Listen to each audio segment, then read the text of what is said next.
Sejam muito bem-vindos a mais um episódio da Energia sobre Rodas. Hoje nós vamos estar aqui falando mais um pouco da parte de seguros, falando sobre manutenção também de veículos elétricos e híbridos. E para começar aqui apresentando a bancada, né? Então quero começar pelo meu companheiro de bancada aqui, o Carlos.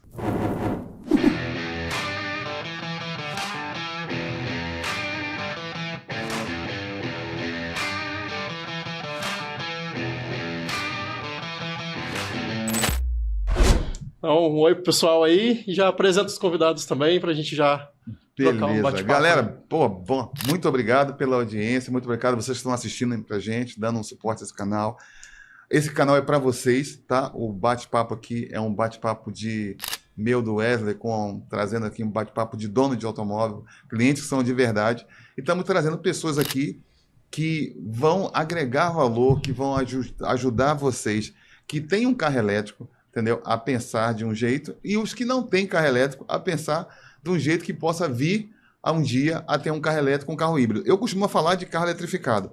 Outra coisa, galera, aqui todo mundo aqui, a gente sabe muito bem que o carro elétrico, o carro eletrificado, ele não vai tomar conta do mercado. Isso é verdade. Mas ele vai ter o seu espaço. E para as pessoas que acreditam que esse carro possa agregar valor dentro do seu método de vida, dentro do seu método do trabalho, da escola, cara, esse canal aqui é o canal que você vai ter respostas suficientes para te ajudar. Seguindo o nosso tradicional, a gente sempre traz convidados aqui que tentam esclarecer, no âmbito deles, do conhecimento deles, um pedacinho desse mundo eletrificado que envolve várias atividades. Uma delas hoje é a área de manutenção, tá? Que nós estamos aqui, estou aqui com o Jonathan. Jonathan é chefe da oficina de manutenção da BYD aqui no Paraná. E ele vai conversar com a gente, um papo muito legal, inclusive era muito aguardado. O outro aqui também, outro convidado, outra convidada que está aqui também, é a Keila. A Keila trabalha na Protect, na área de seguros, e uma das perguntas que eu mais ouço, cara, o carro elétrico, o carro eletrificado, como é que funciona? Pô, ele é mais caro, tem fake news é que não falta, entendeu? E a gente está aqui hoje para conversar com eles e trazer para vocês mitos e verdades. Cara, isso é verdade mesmo? Então, eu queria que primeiro a Keila se apresentasse, né, para a gente e um pouquinho da sua experiência e mostrasse aqui para a bancada o que é que a gente pode, o mundo desse mundo da corretagem de seguros. Obrigada pelo convite, Carlos. Fico muito feliz de poder contribuir e desvendar esses mitos e verdades também que existem no mundo do seguro. Eu atuo na área já tem 6 anos, vai fazer 7 anos agora. Uhum. A corretora é a corretora do Grupo Servopa, então tem mais de 30 anos no mercado. A gente já ouviu várias histórias, tem vários casos e acredito que é isso. Hoje eu atuo na área eu faço a parte de supervisão. Sim. Trabalhei por 3 anos na parte de supervisão dentro da corretora, então essa parte comercial mesmo. Vamos lá, pessoal, vamos bater meta, o que precisa, vamos alinhar isso, o que tá faltando, né? Porque o intuito é todo mundo se ajudar, é servir, né? Supervisão é servir. Há pouco mais de 1 ano, recebi aí o desafio de assumir a questão de lojas, né? Fazer a gestão de lojas. É algo muito bom, você vê cada coisa, é sempre algo diferente, é um mundo novo, são pessoas novas diariamente, cada um com as suas dúvidas, né? E é isso. O intuito é contribuir. Tá bom. Seja bem-vindo aqui, meu grande amigo Jonathan. Cara, vamos lá. Então, primeiramente, agradecer o convite, né, ao Wesley e Carlos, tá aqui com vocês aqui, né? Essa oportunidade a gente tentou algumas vezes aí, mas a agenda não deu certo, agora vai dar certo pra gente bater esse bate-papo. Eu sou o Jonatas, né, eu tô com 31 anos agora, já trabalho com carro já tem mais de 10 anos, comecei na oficina independente, então Começamos aí com aquela famosa boca de porco que o pessoal como fala, né? Só que a que eu comecei era muito boa, que a gente tinha muito carro importado e tal, daí a gente conseguiu uma experiência bem bacana, né? O carro importado, por mais que seja antigo, tem muita tecnologia, né? Então já começou aí já o gosto por tecnologia dos carros e tudo. E daí comecei em concessionária, né? 2017, na Audi. Aí comecei a carreira lá, aí consegui fazer toda a formação, né? Me dei muito bem na parte, eu levei uma sorte de cair num grupo aí que realmente investe no funcionário, na parte de conhecimento, entende que o conhecimento na parte técnica é essencial, né? Se você quer resolver algum problema, não tem como você não ter algum conhecimento. Eles investem bastante, então consegui fazer toda a formação ali na Audi, saí de lá como técnico master, trabalhei 5 anos lá, tive a oportunidade, meu primeiro contato com carro elétrico foi lá. Fiz o treinamento lá que eles chamam de HVT, que é o técnico em eletrificação que pode mexer ali nos sistemas externos à bateria. Então achei muito legal assim esse treinamento, foi lá em São Paulo, lá no centro de treinamento da Audi. E foi bastante completo, assim.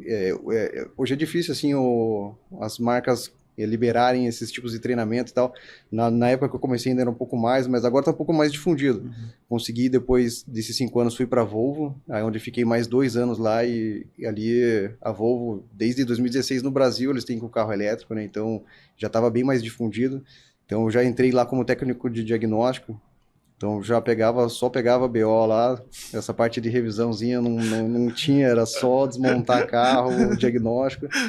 Era bem bacana, assim, foi uma escola para mim lá. Nossa, bem legal. E lá eu também eu tive a oportunidade, só que a Volvo ainda, na época, era uma das poucas concessionárias, né, que tinha um treinamento para o técnico mexer dentro da bateria. Porque, para quem não sabe, né, a bateria ela tem diversos níveis de capacitação para você mexer, né? Então, até você dirigir o carro, você fazer uma revisão num carro elétrico, ali você tem um nível de treinamento.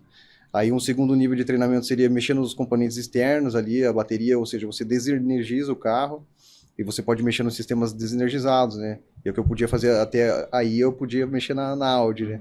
Aí na Volvo, aí eu fiz a formação, que daí é o Advantage, e daí eu podia mexer dentro da bateria, ou seja, você está mexendo num componente energizado, você está ali soltando um barramento ali, ele está com 600 volts, com uma corrente gigante ali, né? Tem todo um aparato, uma proteção, mas eu já podia mexer dentro da bateria, trocar célula, já troquei bastante célula. Então aí na Volvo eu consegui essa formação, e daí com base nisso, né, daí fui só aprimorando, aí consegui agora me transferir para a BID, né, onde eu entrei como chefe de oficina, e daí agora vai fazer, desde que eu abri, na verdade, vai fazer 2 anos agora, e estou bem contente, assim, com a trilha que eu estou seguindo. Então, acho que vai ser um pouco do meu currículo aqui. Galera, vocês viram o pequeno currículo dele para chegar hoje a ser chefe de oficina. Porque o pessoal imagina que o carro elétrico é como um liquidificador, como algum aspirador de pó. Cara, e não é. Tem tecnologia pra caramba, tem que ter muito embasamento técnico, conhecimento técnico. E aí é que tá. As pessoas às vezes falam assim, mas é tão simples, não sei porque cobra, não tem nada para fazer. Cara, acontece o seguinte, para fazer isso aí, você precisa de uma formação, de uma qualificação profissional, que isso aí tem preço, e preço de tecnologia custa caro. Sim. Certo, Hélio? Isso aí mesmo, né? Então, o interessante também, né, que eu acho que hoje o que a gente pode até extrair de informação aqui, pode até atender mais quem pensa em comprar um carro eletrificado, né? Então, às vezes ainda existe muito receio com relação à manutenção, com relação a seguro também. Você sempre ouve alguma coisa assim, mas tem carro que não é elétrico que não faz seguro, que é muito alto. Muita coisa que era falado, que às vezes até aconteceu com alguma seguradora ou outra, mas isso há 2, 3 anos atrás, e hoje já mudou tudo, tanto, né? Então a gente vê que não só a BYD, que já vendeu muito carro, mas também outras marcas também já estão vendendo carros eletrificados, então assim, não tá todo mundo sem seguro, né? Não. Há 2 anos, 2 anos e alguns meses, quando eu comprei meu primeiro carro, eu tive dificuldade de fazer seguro. Aí eu era cliente do Banco do Brasil, todos os meus carros na época, e, cara, eles não aceitaram o carro, entendeu? Então eu fiquei penando pelo menos uns 2 meses. E aí, só que houve um boom dos eletrificados e hoje não falta, hoje é a corretora. Mas hoje. é engraçado, porque a gente comprou o carro na mesma época, né? Aham. E eu fiz na época pela Porto Seguro, que é do Itaú, e eu não tive problema nenhum, foi feito tudo normal. Sério, mas você fez no Porto Seguro, né? Então- Tinha pouco mundo que fazia, poucas... Eu não tive. Engraçado que na mesma época, mas eu não tive. Pra mim, assim, foi fazer um seguro normal do carro. Não teve nenhum imprevisto, não teve nenhum contratempo. Eu pedi, no outro dia o carro já estava assegurado para sair da concessionária. Keila, me diz, continua assim hoje? Não, Mudou ou não? mudou muito, melhorou muito. Eu lembro que logo quando a BYD veio para cá, a gente teve uma dificuldade, sim. Uhum. Era tudo muito novo, né? Um mercado muito restrito. Então, não tinha sinistralidade, não tinha como mensurar se seria um prejuízo ou não, né? Uhum. Hoje, a gente já consegue ver uma tarifa, uma aceitação mais fácil das seguradoras, né?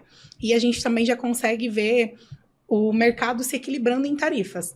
Por exemplo, logo quando veio, nós fizemos uma comparação. Pegamos todos os modelos de carros elétricos, híbridos, enfim, e fizemos essa comparação, comparando o FIPE e vendo a aceitação. Não era a BYD, era o mercado em si de eletrificados, né? Hoje a gente não tem esse problema. A maioria das seguradoras aceitam, obviamente. A franquia é algo que se fala muito, né? A Sim. franquia, ela... tem um valor um pouquinho mais elevado comparado a outros veículos, mas é normal. Se a gente pega um veículo importado, também vai ter uma franquia alta, e não é pelo modelo do veículo ou pela marca, é pelas peças. Porque a franquia, a gente se baseia muito pelas peças.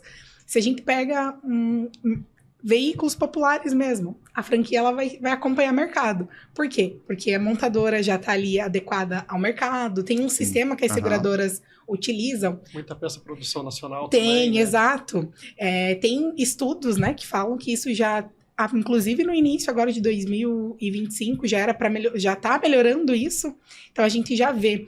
Eu acredito que em pouco tempo, vou dar um prazo ali de mais ou menos 1 ano, vai estar tudo estabilizado, porque a seguradora precisa de 3 anos, mais ou menos, para acompanhar e analisar o mercado. Para acompanhar a sinistralidade, ver como que vai estar, sentir o mercado, ver como vai estar essa questão de peças, montadora. Hoje a gente vê muito acordo, né? A maioria das seguradoras hoje tem esse acordo direto com a montadora, para que tenha uma agilidade nessa produção, para que essa peça chegue o mais rápido possível na mão ali do mecânico, da oficina, da seguradora, enfim, do prestador, para que esse sinistro seja concluído da forma mais leve possível, né? E mais rápida também. Esse é o intuito. É o preço da novidade, né? É toda novidade, daí o pessoal deu com o pé atrás, né? Sim, e eu lembro que na época tinha 2 seguradoras que a gente tinha certeza que ia aceitar o veículo, então a gente já ia nessas 2. Nas outras, a gente brigava tanto e mandava e-mail. Olha, veja bem, a gente tem um mercado muito bom, tá crescendo muito, tá faturando muito, nós precisamos Todo disso. um convencimento para ver se... Mas funcionou. Teve muito acordo por trás. Tem seguradoras ali, parceiras que, de fato, vestiram a camisa e compraram a briga junto. E hoje ainda tem algumas seguradoras que recusam de forma veemente, não aceita de forma alguma? Hoje nós trabalhamos com mais de 15 seguradoras na corretora. Para esse tipo de veículo, para esse mercado, eu consigo dizer que a gente tem aceitação assim, de prontidão em 6.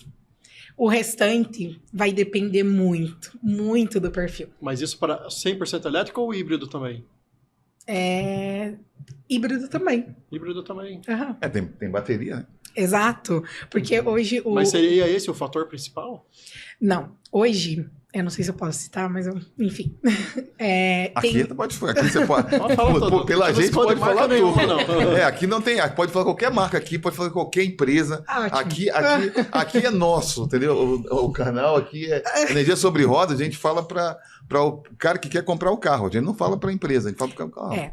Hoje a gente tem uma dificuldade em Dolphin, mas não é o carro, não é o modelo. Também leva em consideração. Mas hoje é muito mais sobre o perfil e a utilização. Por exemplo, a maioria das pessoas que compram esse veículo é para circulação ali, em o horário é no horário de pico, ou não param, normalmente é Uber, frotista.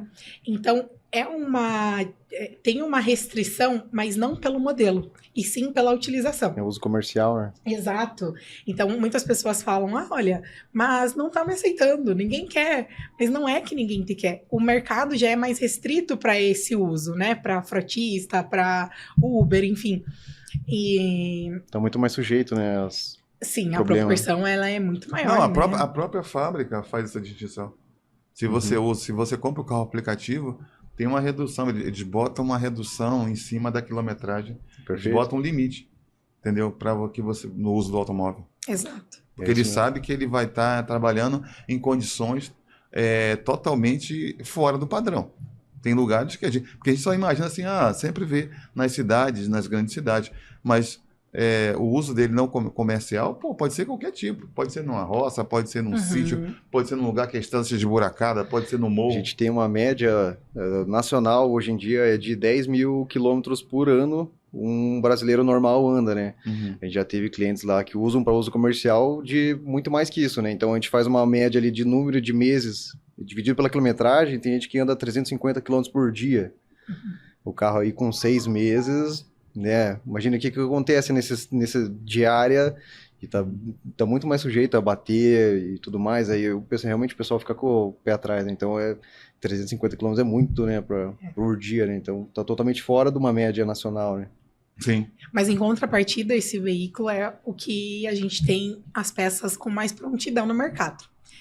Justamente por ter uma fabricação maior, uma demanda maior, então esses veículos hoje, se tiver um sinistro, a proporção dessa peça chegar no destino que tem que chegar, vai ser bem mais rápido comparado a um veículo premium, por exemplo.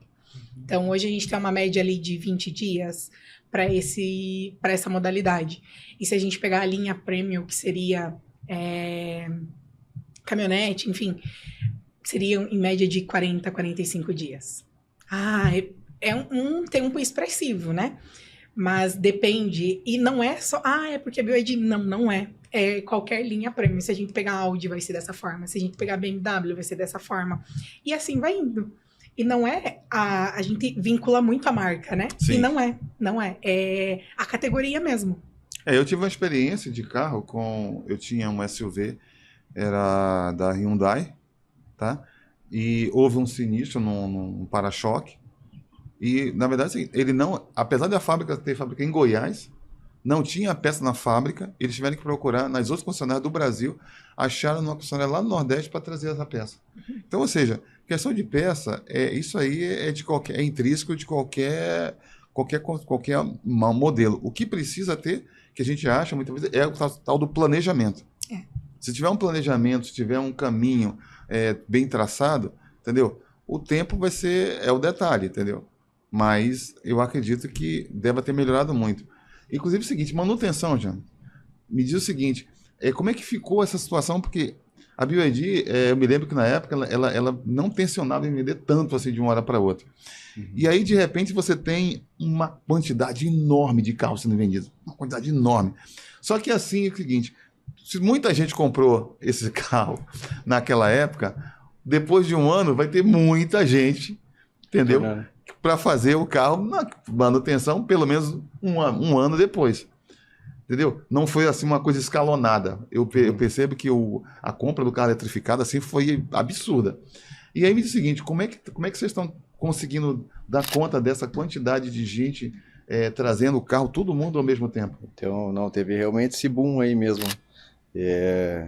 Bateu recorde atrás de recorde neles. Não, realmente nem a BYD, a fabricante, esperava que ia ter, né, todo esse boom, né?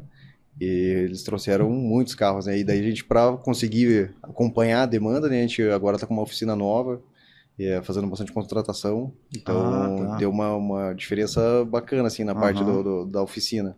Então a oficina hoje é de primeira linha, tem tudo lá, tem todos os equipamentos. Então a gente está fazendo uma agenda agora, e ainda assim estamos tentando acertar ainda agora, que a oficina é recente, né?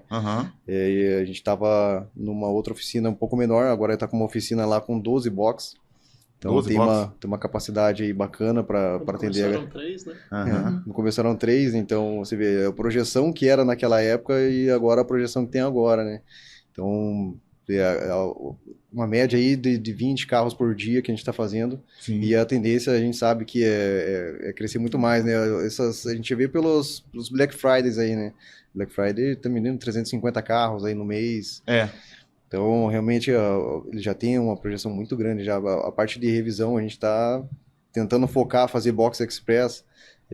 Estamos tentando fazer porque assim, o cara que ele compra o nosso carro de maior volume, ele realmente é isso aí. A pessoa que não quer parar, ela precisa estar rodando. E daí ela, para fazer a revisão, a mesma coisa, né? A revisão do carro elétrico, né? Algumas são mais tranquilas, outras não, né? Mas normalmente é mais tranquilo. Uhum. A gente pode falar até depois, né? Sobre como que é uma revisão de um carro elétrico, mas basicamente elas são tranquilas, né? Então a pessoa já fica aguardando ali muitas vezes, então ela consegue fazer nessa parte do box rápido, entra para fazer o serviço. Se a pessoa quiser lavada, a gente consegue já fazer a lavagem, já o cara já sai tudo revisadinho com a lavagem e da forma mais rápida possível, né? Então a gente está tentando fazer todo nossa oficina fazer o modo mais eficiente possível para a pessoa conseguir fazer isso, né? Tipo um box de Fórmula 1, assim, né? A pessoa consegue aguardar, fica ali tomando um cafezinho e sai com o carro lavadinho e revisado, né? Isso que você falou tem muita coisa com a que ele falou. Porque é o seguinte, a princípio o carro que mais vende são carros que as pessoas acabam querendo usar ele como comercial, como utilitário. Por quê? Porque é uma coisa que a gente sabe, né? E eles mesmos comentam. O Dolphin, por exemplo, que é o queridinho do pessoal que faz aplicativo, ele tem 3 vertentes interessantes. Primeiro, ele é econômico.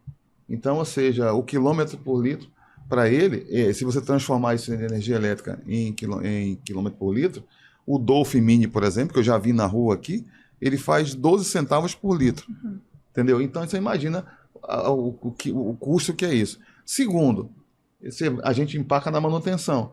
Então, normalmente um carro a combustão é a cada 10 mil quilômetros. Então, você tem um carro eletrificado, o puramente elétrico, que faz 20 mil quilômetros ou um ano, e o outro que é o híbrido, que faz 12 mil quilômetros. Então, ou seja, você está ganhando tempo de gastar dinheiro fazendo manutenção. Então, o segundo ponto. E o terceiro ponto é que esses carros eletrificados, cara, como ele tem um espaço interno muito, muito bom, e tem um conforto e nível de ruído, eles acabam entrando como black. E aí, como black, eles ganham mais. Teve na semana retrasada, nós tivemos aqui a companhia do Felipe, que ele faz aplicativo, ele falou, olha, hoje eu ganho mais, tenho um custo menor e trabalho menos tempo, porque eu virei agora uma categoria acima. Então, ou seja, realmente faz sentido essa coisa do que vocês estão comentando assim, tá fechando. Carlos, eu vejo que tem 2 situações também, né? Para quem vai trabalhar com o carro, nossa, não tem. O pessoal é só elogio para quem vai trabalhar ali e para quem não vai trabalhar, né? Tem gente que vai comprar o carro para mobilidade. E quando se fala em mobilidade no carro elétrico ali, principalmente no Dolphin, não tem comparação. Você tem uma bateria ali de 44 kW, você paga hoje uma média de 76 centavos o quilowatt. Você fazendo uma conta de padeira assim, você abastece ali o teu tanque, né? Vai dar R$38 ali de energia que você paga para a Copel. Isso se você ainda de repente não carregar numa hora ali a partir das 11, que você paga mais barato, ainda você consegue baixar um pouco a tarifa. Aí você paga esse valor para rodar ali os 300 quilômetros. E hoje em dia você pega um carro comum aí, uns 40 litros, você vai gastar hoje a nossa gasolina R$6, aí você vai gastar quase R$300 para encher o tanque, para você rodar os mesmos 300, 350 quilômetros. Sim. Então, para quem não vai trabalhar também, para quem quer o carro para mobilidade, ou então não vai fazer um uso comercial do carro, também é muito vantajoso, né? Não só para quem vai trabalhar, fazer uso comercial, né? Então, hoje, se eu pudesse, eu com certeza teria um carro elétrico tranquilamente, assim. Ainda tenho essa esperança ainda. Se eu pudesse, eu sou suspeito a falar porque eu conheço bem o produto, mas vou falar que eu tô fazendo um jabazinho aqui, mas com certeza o Dolphin seria um carro que eu teria tranquilamente, sim, por conta disso. Uhum. Porque ele cabe em qualquer lugar, ele é ágil, carrega ali, ele tem uma potência de carregamento até rápida, então se você quiser fazer uma viagem É claro que hoje a gente tem uma deficiência ali da infraestrutura, mas já está melhorando bastante.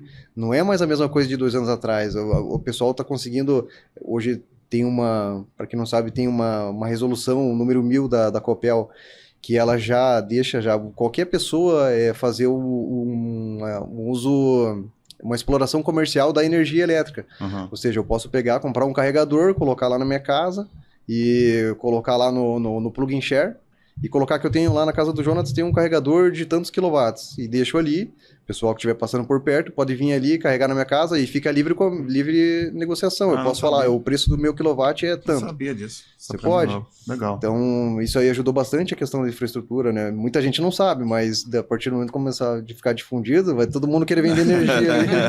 Vai ficar valendo a pena, né? Então, isso também vai favorecer para quem tem o carro elétrico, né? Porque hoje um dos maiores medos é esse, né? Ficar na mão sem um ponto de abastecimento. Nós tivemos aqui o Ricardo lá, que ele tem a maior quantidade de eletropostos aqui do Paraná, e ele estava, se não me engano, ele tinha mais de 40 pontos no Brasil inteiro, e ele estava explicando para a gente aqui que a tendência, eles estão tá sempre avançando, porque onde tem dificuldade tem oportunidade. Então, o empresário, ele vê essas oportunidades. Então, ele falou, por exemplo, na praia, que nas praias aqui do Paraná não tinha carregadores, e agora tem 2 pontos de carregadores, ele falou, olha, e a gente quer botar mais, tendo espaço para colocar. Hoje mesmo eu recebi, também de uma empresa que está interessada também em locais que tem espaço, se o cara tiver espaço e quiser explorar, eles estão prontos com um equipamento para colocar lá. Mas eu queria saber o seguinte de você, mudando assim de assunto. Então, eu tenho um carro, o que diferencia então a manutenção de um carro a combustão de um carro puramente elétrico? É mais barato mesmo? E por que é mais barato? Entendeu? E o que compreende, assim, basicamente? Eu cuidei bem dos 2 carros, tá? Tô falando assim, não estou falando que eu tenho um que arrebenta, não. Os 2 carros bem cuidados, bem tratados pelo mesmo dono. Nosso amigo aqui, levamos o carro lá para você, entendeu? E aí eu lhe pergunto, ele tem um carro a combustão, eu tenho um carro elétrico. Cheguei lá. O que diferencia, entendeu, em termos de manutenção, na sua visão, e qual o custo está mais barato? O carro elétrico é mais barato, com certeza, mas vamos começar a falar da carroceria. A carroceria dos 2 é igual, não vai mudar praticamente nada. Uma coisa ou outra ali, um suporte talvez, mas vamos falar de suspensão, é igual. Então, se precisar, quebrou uma bucha lá, os 2 estão sujeitos à mesma situação, não é... Não tem uma parte mecânica de suspensão... Exato, é tudo igual. Às vezes o pessoal imagina que o carro elétrico seja diferente, que a suspensão... Não, é uma suspensão comum, a maioria usa McPherson, aí na traseira ali usa o Forlink, nos mais simples aí é uma barra de torção, no carro elétrico, né? Então é igual. Aí vai ter uma bateria ali embaixo, quando o pessoal vê pela primeira vez um carro elétrico por baixo, a primeira coisa que ela repara é o tamanho da bateria que tem ali, né? Então você vai ter uma bateria ali embaixo, mas ela não atrapalha em nada. Então essa parte aí da diferença também não existe nenhuma... a questão do peso, né? Você tem um peso de uma bateria, ali às vezes chega a 400, 500 quilos de diferença de um carro comum, de um carro a combustão para o carro elétrico, então você imagina que vai dar mais problema na suspensão por conta disso. Só que não, ele é calibrado para ter esse peso a mais, né? Então os amortecedores, a mola é um pouco mais rígida, então ele está projetado para isso. Então hoje a gente tem ali carros, vou falar do Dolphin, por exemplo, a gente tem carro com mais 100 mil quilômetros que nunca foi trocado uma bucha. Sim. Então realmente é uma suspensão bem legal. Nessa parte de suspensão não tem nada de diferença. Agora na parte da mecânica, powertrain, aí tem sim uma diferencinha, que o motor elétrico ele tem muito poucas peças móveis, e no motor combustão tem quase 300 peças móveis, enquanto um elétrico tem muito menos, não tem pistão, não tem óleo, tem o óleo na transmissão, só que hoje você vai trocar o óleo da transmissão de um carro desse, você vai colocar ali 800 ml de um óleo de transmissão. Quando tem 2 motores, no caso do carro que tem tração na traseira também, aí você vai trocar 1,5 litro de óleo. E o óleo é relativamente barato, né? Tá na média de 80, 90 reais o óleo, um frasco, né? Então você tem esse custo. Aí num carro a combustão você vai ter ali uma média de 4 a 5 litros de óleo, mais o filtro de ar. O filtro de cabine é igual para os 2, não vai mudar nada. Apesar do sistema de ar-condicionado dos carros ser bem mais robusto, alguns carros elétricos, a parte da bateria é arrefecido por ar-condicionado. Então você tem um compressor mais parrudo. Ele até o pessoal muitas vezes se assusta uma vez. O pessoal relata lá, putz, meu compressor faz um barulho bem alto. Só que eles não consideram que a bateria, ela é gigante ali, ela tem uma serpentina lá dentro lá. A quantidade de gás que vai num carro elétrico, eu estava fazendo uma comparação, no cio ela pode chegar a 1.600 gramas. Para quem não sabe, um carro normal, uma média de 450. Então dá, cara, bastante, né? Dá quase 4 vezes. Né, mais de gás. Então você tem aí, se der algum problema no ar-condicionado de um carro elétrico, daí nessa parte pode ser que seja um pouco mais cara, mas é por conta do tamanho do circuito, né? Sim. Alguns outros carros aí, por exemplo a Volvo, eles adotaram um sistema que é arrefecido por água, então o ar-condicionado deles já é igual a um carro a combustão. Então agora a parte de revisão em si, né, vamos falar agora do cara que faz a revisão normal ali, é incomparável assim, a diferença de preço. Vamos dizer assim, que hoje a primeira revisão de um carro elétrico ali, a gente basicamente inspeção, você levanta o carro, você paga mais a hora do mecânico do que peça, porque só tem um filtro de cabine que é trocado e o restante é tudo verificação, aí é verificado reaperto de suspensão, verificar se tem problema na bucha, pneu. Pneu é uma parte delicada também do carro elétrico, porque o carro elétrico, a eficiência dele é muito alta, o torque dele é instantâneo, né? E é isso aí que o pessoal acaba reparando bastante, é o que vai de pneu, né? Que é aquela velha conta, né? Se o cavalo anda, o cavalo bebe. Ou o contrário, né? O cavalo bebe, o cavalo anda, né? Esse é o... Acho que é isso, né? Cavalo anda, cavalo bebe, esse é o ditado. Então o Silvio, muitas vezes o pessoal relata lá, com 9.000 quilômetros, às vezes menos, eu teve um cliente com 7.000 quilômetros, pô, meu pneu tá derretido ali, consegue dar uma olhada pra mim, cara? Deve estar alguma coisa errada. Você olha lá, o pneu tá com desgaste regular, né? Ou seja, tá a banda da rodagem tá toda bem encostada, mas você olha ali o pneu todo descamado e o de trás tá novinho. Daí eu falei, veja bem, então, você vê, né, eu vejo que o pneu tá escamado aqui, né, parece que o perfil do senhor é um pouco mais dinâmico. Daí então, você vê que é legal, né, o sinaleiro assim, eu saio na frente mesmo. Porra, daí ele não coopera, né. O elétrico, ele convida, né, o elétrico, pra quem já andou, quem não andou, tem essa oportunidade uma hora, é totalmente diferente, assim, vocês que já andaram no elétrico, não sei se você já teve essa oportunidade, nossa, é demais, né? Incrível. Parece que você tá numa montanha russa, assim, é incrível da eficiência, o quanto que ele consegue te empurrar pra frente ali é surreal. Então alguém tem que pagar essa conta, né? E daí o pneu é um dos primeiros. Então essa parte em comparação com o carro a combustão... Que acaba sendo um vilão ali na hora da manutenção, né? Exatamente. Mas por outro lado também, né? Por exemplo, um carro elétrico não tem caixa de câmbio, então você acaba... então aí tá, mais um deixando mistério. Algumas manutenções à parte também, né? Por exemplo, embreagem, tudo, né? Ele tem realmente uma caixa de câmbio, né? Ele só não tem marchas, né? Alguns carros, por exemplo, os hipercarros, né? Vou te falar aqui, um que eu sei é o Audi Sportback, o e-tron GT, né? Ele tem 2 marchas, então normalmente ele vai ficar sempre em segunda, né? Que é uma marcha, e daí quando a pessoa dá uma acelerada, ela cai para a primeira para dar torque, né? Mas a maioria, o pessoal acredita que realmente o carro elétrico não tem caixa, mas ele tem sim uma transferência ali. E tanto é que tem a parte do óleo e tudo. É um sistema totalmente diferente de um carro comum, por exemplo, carro automático, 6 marchas, por exemplo. Perfeito, né? Ele tem um sistema de embreagem, né? O pessoal muitas vezes acha que não tem embreagem, mas ele tem, mas é uma embreagem que eles chamam de dog clutch, que é uma embreagem tipo cão. E ela é como se fosse a cabeça de uma torre do xadrez, né? Ela é on ou ela é off, né? Então você desacopla ela, igual o jog, né? Aquelas antiguinhas motinhas jog, né? Então quando você coloca ele no neutro, você desacopla aquele sistema ali, você consegue empurrar o carro e tudo mais. Agora no drive ele já está engatado. Aí, basicamente, a transmissão, a parte da relação de marchas é de acordo com a velocidade do motor, né? Então a rotação dele vai lá para 16.000 RPM. E o tipo da coisa é um absurdo num carro a combustão, um carro Fórmula 1 vai rodar com 16.000 RPM. Então quanto mais você roda, você tem uma marcha só e você tá lá 180 por hora, e daí o carro com certeza tá com 15.000 RPMs, o motor, mas ele só tem uma marcha. Então... Eu, por exemplo, já fiz uma viagem com o OnePlus, já fiz algumas viagens com ele, trajetos assim mais curtos, mas assim, na estrada você pode andar com ele a 100 ou a 150 e você não sente em nenhum momento ele trocar, você só sente o carro ir, né? Exatamente, você uma marcha aqui tipo um CVT, né? Como se fosse um delay, alguma coisa, mas nem isso, porque você não sente aquela, vamos dizer assim, é igual aquele motor enchendo, né? A rotação do carro subindo. Você só tem aquele carro que você pisa e ele vai. Porque ele é 98% de eficiência todo o tempo. Né? Então, você tem ali o motor cheio todo o tempo, não é igual um carro que você precisa, a curva de potência de um carro a combustão, ela é crescente, né? Então, ela daria a 800 RPM, aí ela vai subindo e a potência máxima em 3.000 RPM, ou então 2.400 quando tem um turbo é um pouco mais cedo. Então você tem esse espaço para o motor encher, né? O motor elétrico, ele a partir de 0 RPM, você tem todo o torque do carro disponível no teu pé ali.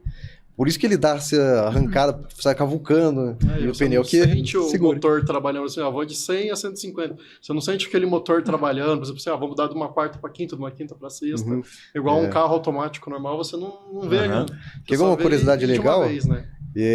Os carros, os elétricos, eles têm um sistema que todos tem o motor, ele é trifásico, né? E alguns motores, existem dois tipos de motores, mas os motores são trifásicos. Cada fase tem um sensor de temperatura bem ali na pontinha deles ali, porque ele tem que fazer uma leitura, né, todo o tempo ali dessa temperatura. Qualquer elevação ali, ele pode entrar e dar olho assim numa tartaruguinha, né, ele vai dar alguma falha. Então ele fica na potência máxima por normalmente 1 segundo. Você olha lá, muitas vezes os motores, tem lá nos manuais técnicos lá, o motor tem potência tanto, daí tem lá do ladinho por 1 segundo. Porque ele consegue mandar, você pensa, o motor ele tem 675 volts com uma corrente de 150 amperes. Né? Isso aí é uma potência incrível para passar por uma seçãozinha ali de um fio ali. Então você está passando uma energia muito grande. Pensa um chuveiro, só que multiplica por 100. É a mesma coisa. Você chega ali e daí ele tem que aguentar muita temperatura. Daí ele fica naquele 1 segundo na potência máxima. Daí ele começa a dar uma cadenciada. Por isso que normalmente o 0 a 100 ele é mais rápido do que um 60, uma retomada, né? Porque daí ele já tá com uma temperatura um pouco mais elevada, aí ele não consegue te dar essa potência máxima quando ele já tá em andamento, né? Cara, aqui é o seguinte, o que acontece? A gente, a gente é o papo de dono, a gente tenta trazer tudo para o nível bem mais raso, porque a gente quer que muita gente que não tem o carro venha adquirir essa experiência como a gente também adquiriu. E aí eu sempre fico tentando fazer comparativos, né, para ficar mais fácil. Então tem um que eu faço muito com a garrafa d'água, quando o pessoal vai falar sobre bateria, e quando eu falar sobre potência, quando você chega e fala assim, olha, você imagina, nós temos um liquidificador em casa. O liquidificador, se você botar água, ele vai bater. Se você botar uma vitamina de banana, ele bate também. Se você botar uma vitamina de abacate, ele bate também. Então, ou seja, ele não quer saber. Você colocou lá e vai bater. É a mesma coisa com o carro elétrico. Você pisou, entendeu? Ele já instantaneamente ele vai sair, entendeu? E vai te entregar potência, entendeu? Do jeito que você, entendeu? Nem esperava. E aí, justamente, é isso mesmo. A questão dos pneus, que você falou, normalmente é justamente isso. Inclusive, até por isso que os freios dianteiros também, normalmente eles são duplos e ventilados. Eu vi o pessoal falando. Freio é uma coisa bacana também. Pro carro elétrico, ele tem uma certa diferença, né? Porque no carro a combustão você tem ali o vácuo na admissão. Então você consegue, para você pisar no teu freio, né, ficar bonitinho ali, maciozinho, você só vai lá e pisa ali, ele tá maciozinho, né? Mas tem uma tecnologia tremenda ali por trás, né? Então você precisa de um vácuo, o vácuo vai lá te empurrar o teu pé junto, ele tá ali junto com você não vê, mas ele tá ali. E agora no carro elétrico que não tem isso, né? Então você já não tem mais o vácuo, você tem já alguns sistemas ali que saíram, né? Então eles precisaram implementar um sistema de freio, alguma assistência, né? Porque não sei se você já teve essa experiência já de um carro morrer e continuar andando, você não vê que o pedal fica duro, fica encepado, porque você não tem mais aquela assistência, né? Então realmente o que eles pensaram, colocaram lá um motor dentro da unidade do ABS, que ele vai fazer essa assistência. Então, quando você tem um motor que ele é pilotado, você consegue fazer pelo software, você consegue fazer muito mais controles mais bacanas. Por exemplo, quando você está numa descida e você quer aproveitar o máximo de regeneração, né? Você que tem um carro elétrico, você vai pegar essa dica. Você tá ali na descida, você não quer que quando você pise no freio, as pinças segurem o carro, né? Porque você tá perdendo inércia, né? Você podia estar regenerando essa energia que você tá perdendo ali pela pastilha, você podia estar jogando na bateria. E como é que os caras pensaram, como é que eu posso fazer para eu pisar no freio e a energia não ir pro freio, né? E daí eles podem pilotar essa bomba. Então a pessoa pisou no freio, eu diminuo a potência dessa bomba, daí fica como se tivesse com o carro morto ali, né? A potência do pedal do freio não pressiona tanto, não perde tanta inércia, e você vai lá e excita o campo eletromagnético lá no motor, e aí que você regenera, joga energia para a bateria só nessa, que é o famoso KERS, né? Da Fórmula 1, que como é que é o nome dele? É o Galvão Bueno. O Galvão Bueno, ele falava muito do KERS lá na época da Fórmula 1, falava, isso aí é uma energia da regeneração dos freios. Aí todo mundo pensava que quando você pisava no freio, a pastilha que regenerava para você, eu falei, puxa vida, mas é a pastilha que regenera? Eu ficava isso na minha cabeça, sabe? Só que não, é o próprio motor. O motor, ora ele é um motor, ora ele é um gerador. Então, quando você freia, ele excita o campo ali, e daí a energia vai para o lado contrário. Exato, daí ele vira um gerador, e daí ele entra para a bateria.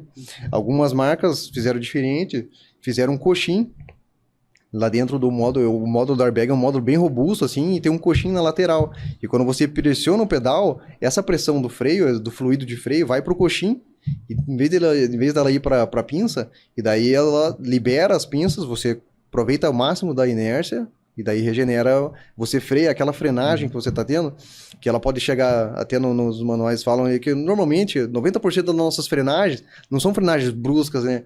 É tipo, até acho que 0,9, se não me engano era 0,9 G, é o máximo que as nossas frenagens, 90% das nossas frenagens são isso aí. E você consegue só excitando o campo nos motores, você consegue essa frenagem.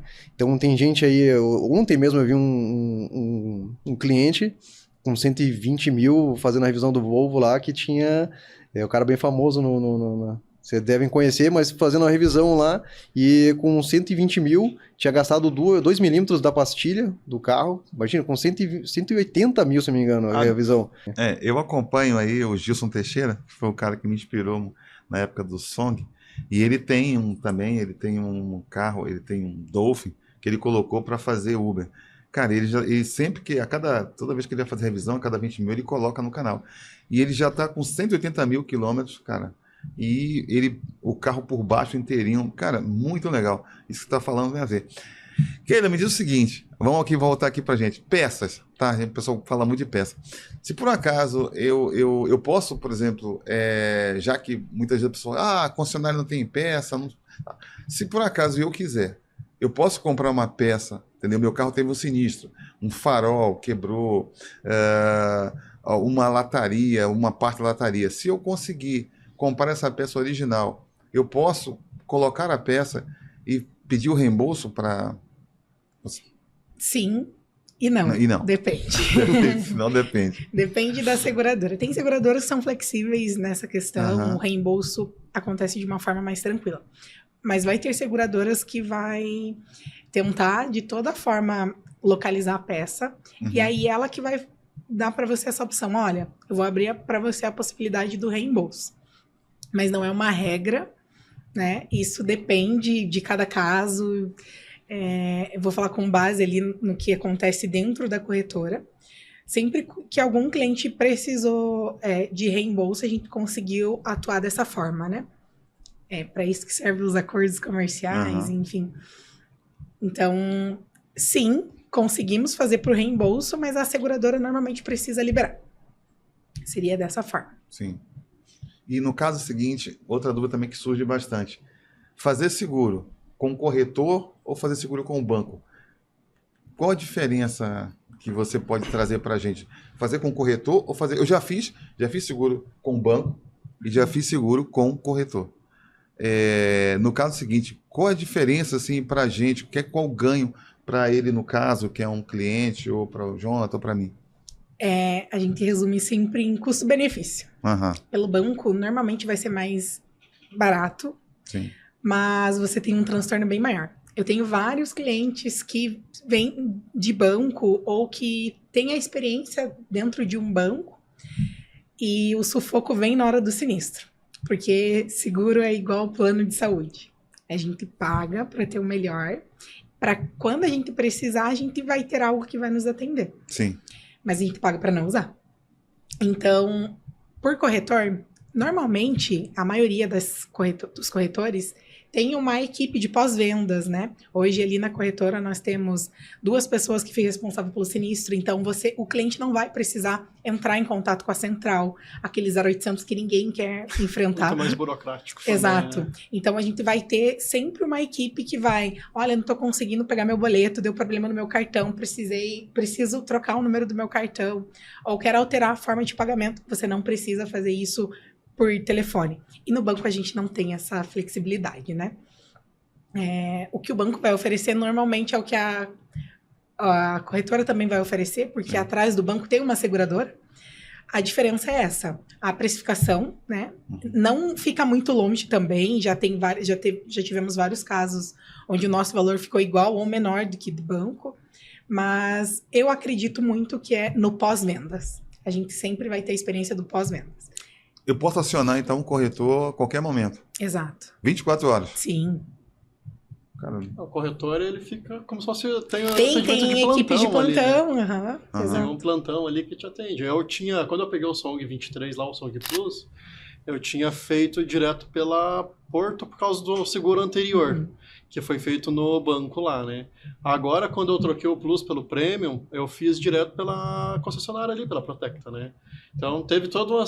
Você já vê a diferença ali, né? E questão de atendimento e tudo mais, né? Então, às vezes é aquilo, você paga um pouco mais barato, mas atendimento fica pecando. Você paga um pouquinho mais, mas você tem toda uma Exato. assistência A gente junto. costuma brincar que estamos em casa, Uhum. né? A flexibilidade que a gente vai ter, o manuseio, nós vamos estar por dentro do processo. Não que a gente vai lá na oficina, né?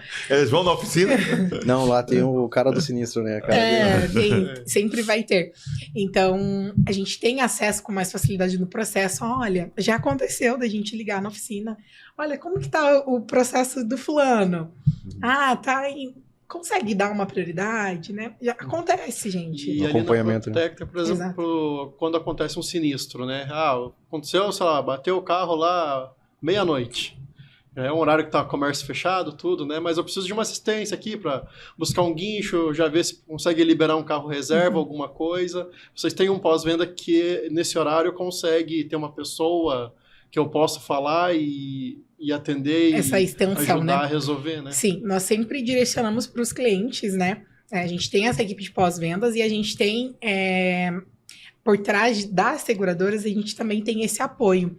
Então, a gente consegue contar muito com as seguradoras nesse quesito. O que vai acontecer? Nesse caso, eu não vai conseguir pegar o carro reserva nesse dia, porque o carro reserva ele só vai ser liberado após o perito fazer a vistoria no seu carro e determinar, olha, precisa disso, disso e disso.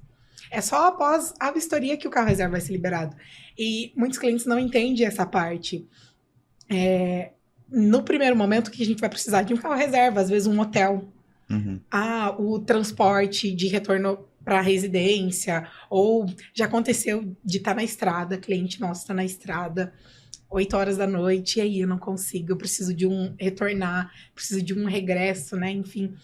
E a gente conseguir acionar, isso acontece. É raro, mas acontece, gente. Então, nesse caso, por exemplo, se eu pego um hotel ou pego um táxi para voltar para minha cidade de origem... A gente solicita reembolso. Daí pede o reembolso isso. no caso. Isso aí já é bem mais tranquilo do que a gente comentou de uma peça. Isso, porque ali, né? não tem como você ficar esperando. Normalmente, as seguradoras, a gente vai fazer o acionamento, né? Pedir o guincho, e ela já pergunta, já tem como o segurado consegue retornar para casa? Não consegue. Então vamos solicitar um táxi ou pedir um Uber, enfim, o que ficar mais fácil para ele, ou ele vai querer conduzir de alguma forma particular. Isso também acontece. O que vai mudar também é a questão do reembolso, não que o reembolso vai ser 100% do valor do seu hotel, porque vai depender da assistência que você tem contratado no seu seguro. Então vamos supor, tem a assistência básica, a intermediária e uma completa. Na completa, eu vou dar um exemplo bem simples. Na básica vai ser um hotel com uma diária de R$50, mais ou menos. Na intermediária, um hotel em torno de R$150. E na completa, um hotel 5 estrelas. Então, essa é a diferença.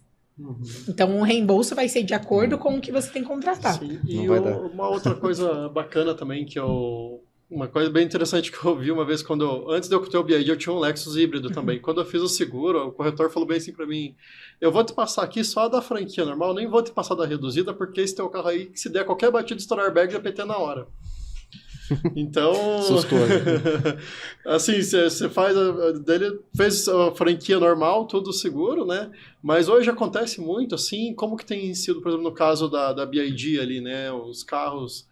É muito raro, às vezes dá um PT, às vezes tem dado conserto. Claro, depende muito da gravidade do acidente, mas não é assim, por exemplo, estourou o airbag do motorista, pronto, já é PT do carro. Não, e isso não é só para BYD, é para qualquer modelo. Até de uma forma geral de veículo importado, isso, né? E assim, nós tivemos já PT, né, sinistros com perda total, e que foi... igual de veículos de combustão, que daria um PT da mesma forma.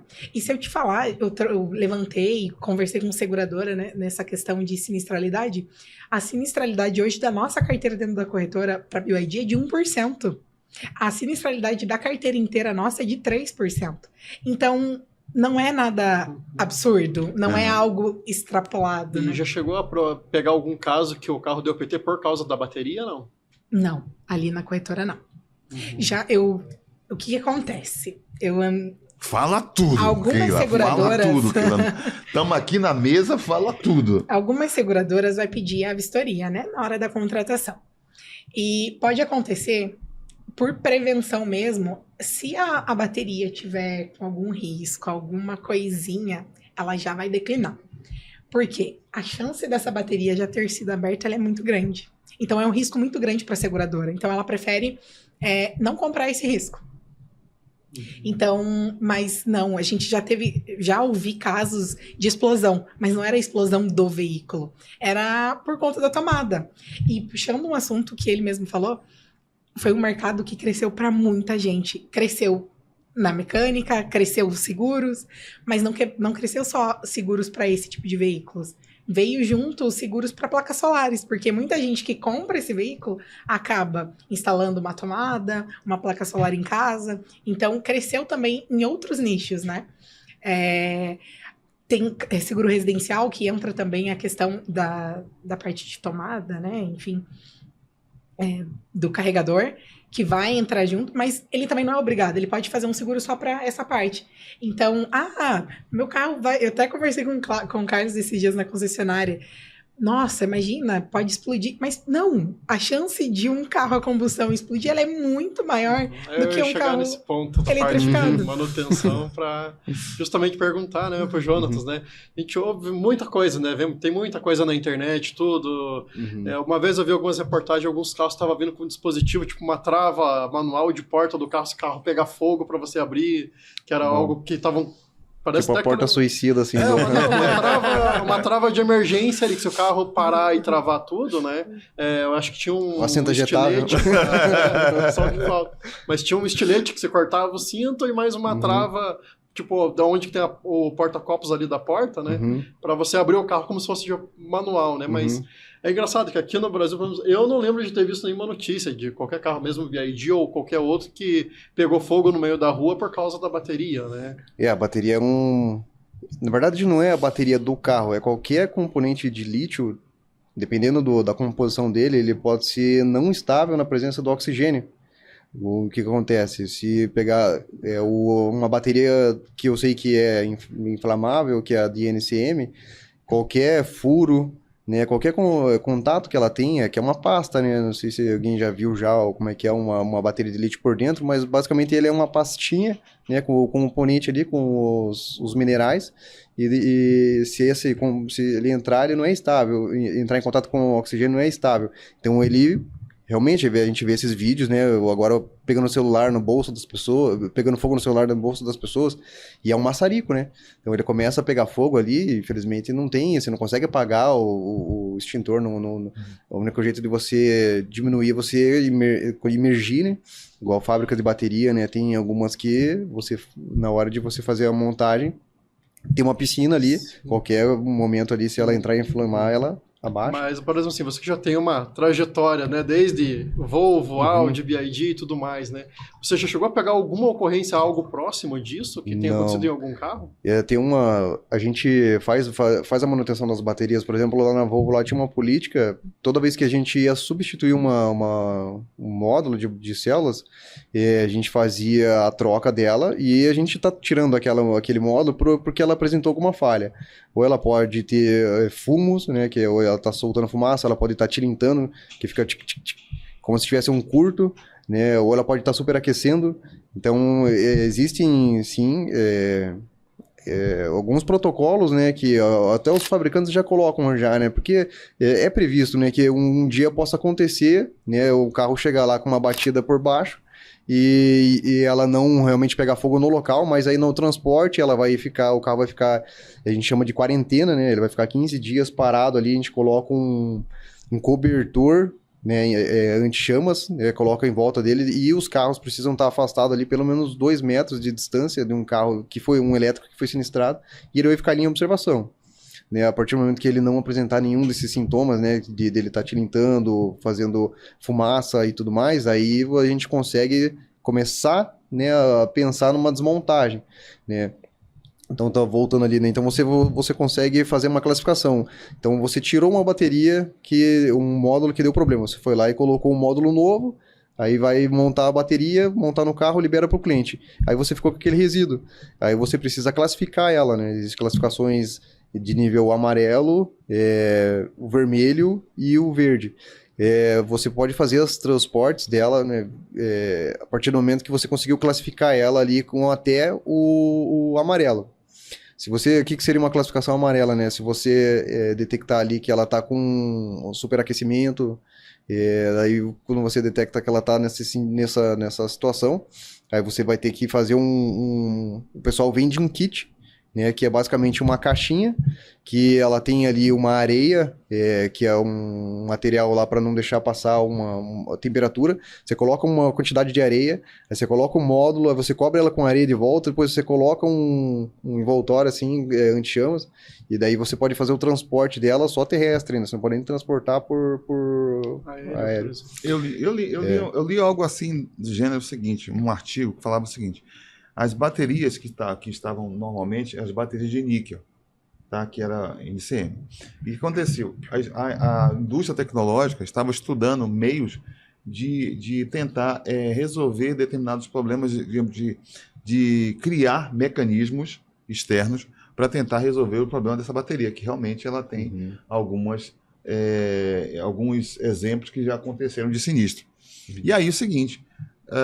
parece que esse cara que é o químico, que é o presidente da BYD, ele teve uma outra ideia. Ao invés de ficar tentando ajustar os elementos para que isso evitasse, ele foi na cadeia, da tabela periódica, e trouxe novos elementos. Perfeito. Que hoje em dia é a base do lítio. E aí o que ele fez?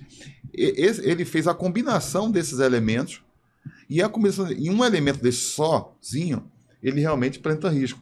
Mas quando ele, por força divina, né, da física quântica, quando eles se juntam, eles se tornam neutros.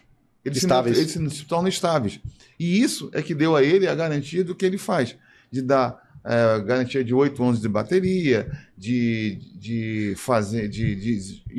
ser a única bateria dele patenteada, né? Não, isso é muito legal. O lítio ferro fosfato, né? Essa composição aí, ela é estável, né? Então existem vários testes aí, o pessoal fura esse módulo lá na fábrica lá, e ela só vai ter 65 graus, então ela esquenta, mas ela não inflama, né? Então você ganha segurança, e em outro ponto você ganha densidade energética, porque você consegue colocar mais energia no mesmo espaço.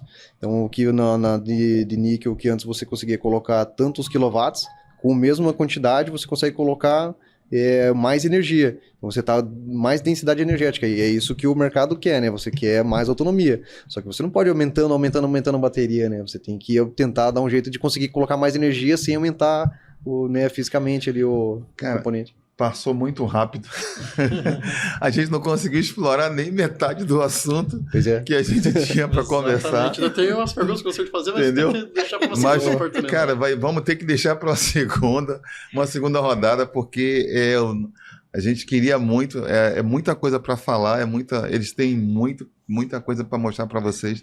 Eles têm muito aprendizado, entendeu? E tem lugares que você não vai achar, se não for aqui, você não vai achar essas informações, tá? Eu queria então que você fizesse as suas considerações finais. Jonathan, queria agradecer a você, tá? Queria agradecer também a você, a Keila, entendeu? Eu espero, numa próxima oportunidade, que vocês possam vir, cara, de coração, porque ficou muita coisa, Jonathan, pra gente conversar. Pois é, eu nem comecei a falar aqui. Ele nem começou a falar. Eu tinha umas perguntas pra Keila também, entendeu? Pra começar. Fiquei esperando. A gente vai ter episódio 2, não tem jeito com vocês, tá? Então, Jonathan, queria agradecer a você, tá, por ter vindo pra gente aqui. E eu que agradeço, na verdade, pelo convite, né? Fico à disposição. Eu tava com um pouco de medo, né, vão me colocar ali numa situação ali, mas não, eu gostei muito de estar aqui, a presença de vocês. Aprendi um pouco mais sobre seguro, que eu vou te falar que eu tinha pouco conhecimento. Gostei bastante do que você falou. Jonatas, uma palavra final aí para quem tá na dúvida em comprar um carro eletrificado hoje. O que você pode dizer, assim, para tranquilizar com relação a não vai pegar fogo, não vai gastar muito mais dinheiro que um carro normal? O que você pode... Eu acho, sinceramente, eu vejo, eu converso diariamente com muitas pessoas céticas, né? Eu vou pro híbrido porque não quero saber do 100% elétrico. A pessoa tá indo aos poucos ali, né? Mas eu vejo que hoje o carro elétrico não tem como fugir. Né, a gente tem aí, primeiro que a gente tem muitas normativas aí, o pessoal de cima já tá caindo, já tem leis aí que vão dizer já que 2030 não pode fabricar mais carro elétrico, e daí já estão querendo jogar mais para frente, mas infelizmente a gente sabe como é que tá a situação, questão de emissões e tal, vai ser uma questão de tempo, então o pessoal vai ter que aderir, né? Eu vejo que teve muito problema, igual em 85, quando teve o carburador e foi para injeção. Eu vejo que é o que a gente está passando agora, né? O pessoal, muitas vezes, por falta de conhecimento, está acabando deixando um pouco as fake news falarem por si, né, e acaba não experimentando, porque eu vejo hoje que eu estou no dia a dia ali, não tem como você dizer que o carro elétrico ele é inferior. Tem gente, eu tenho um Passat 78, eu gosto de gasolina, né, eu realmente gosto, mas o carro elétrico para mobilidade é muito bom, para trabalho é bom.